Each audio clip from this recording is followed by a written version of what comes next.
হরে কৃষ্ণ। তো আজকের এই ভিডিওতে থাকছে তো স্বাস্থ্যসাথী কার্ডে যাদের নাম বাদ পড়ে গেছে বা কোনো ফ্যামিলি মেম্বারের নাম তোমরা অ্যাড করতে চাও, ফ্যামিলি মেম্বারে একটা কার্ড আছে, সেই কার্ডে তোমাদের নাম নেই, সেই কার্ডের নাম কীভাবে ঢোকাবে, তো সব কিছু এই ভিডিওতে থাকছে।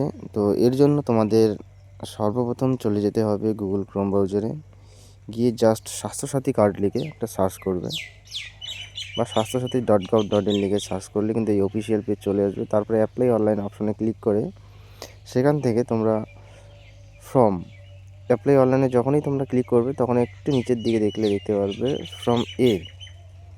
সেই ফর্ম এ তোমরা ডাউনলোড করে নিতে পারো, অথবা তোমরা ব্লক অফিস থেকেও সেটা কিন্তু ফর্মটা নিতে পারো। তো যখন তোমরা ডাউনলোড করে নেবে, ডাউনলোড করে নেওয়ার পর ফর্ম এ তোমরা দেখতেই পারবে, ফর্ম লেখা থাকবে ফর্ম এ, অর্থাৎ অ্যাপ্লিকেশন ফর নাম অ্যাডিং আন্ডার স্বাস্থ্যসাথী কার্ড, অর্থাৎ স্বাস্থ্যসাথী কার্ডের নাম্বার অ্যাড করার জন্য কিন্তু এই ফর্মটা। আর এই ফর্মটা তোমরা কীভাবে ফিল আপ করবে সেই প্রসেস থাকবে এখানে।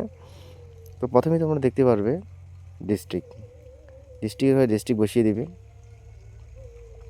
তারপরে ব্লক, মিউনিসিপ্যালিটি, পঞ্চায়েত, ভিলেজ, তারপরে রেসিডেন্ট অ্যাড্রেস। এই বক্সটার মধ্যে তোমরা রেসিডেন্ট অ্যাড্রেসটা বসিয়ে দেবে, অর্থাৎ তোমাদের village, gram, A to Z address এখানে বসিয়ে দিবে। তারপর অ্যাপ্লিকেশন নম্বরে তোমাদের কিছু দিতে হবে না।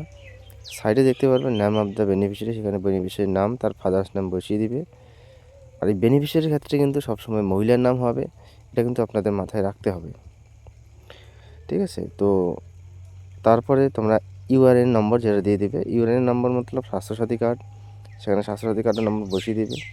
আর এখানে 1 নম্বর অপশনে যেটা দেখানো আছে সেখানে কিন্তু এখানে দেওয়াই আছে পরিবারের সেই সকল সদস্যর নাম লিখুন যাদের অন্তর্ভুক্ত করতে হবে, অর্থাৎ এই কলামগুলোর মধ্যে কিন্তু সেই ব্যক্তির নাম তোমরা লিখবে যে ব্যক্তিকে তোমরা স্বাস্থ্যসাথী কার্ডে অ্যাড করতে যাও, অর্থাৎ স্বাস্থ্যসাথী কার্ডের নাম নেই, নামটা বসিয়ে দিবে। তারপর সেক্স কি মেল ফিমেল বসিয়ে দিবে, বয়স দিবে, তার সঙ্গে রিলেশন অর্থাৎ অ্যাপ্লিক্যান্ট যে করছো অ্যাপ্লিক্যান্টের সঙ্গে তার সম্পর্ক কি বসিয়ে দিবে, তার মোবাইল, রেশন কার্ড, আধার কার্ড নাম্বার বসিয়ে দিয়ে ফর্মটা কিন্তু ফিল আপ হবে।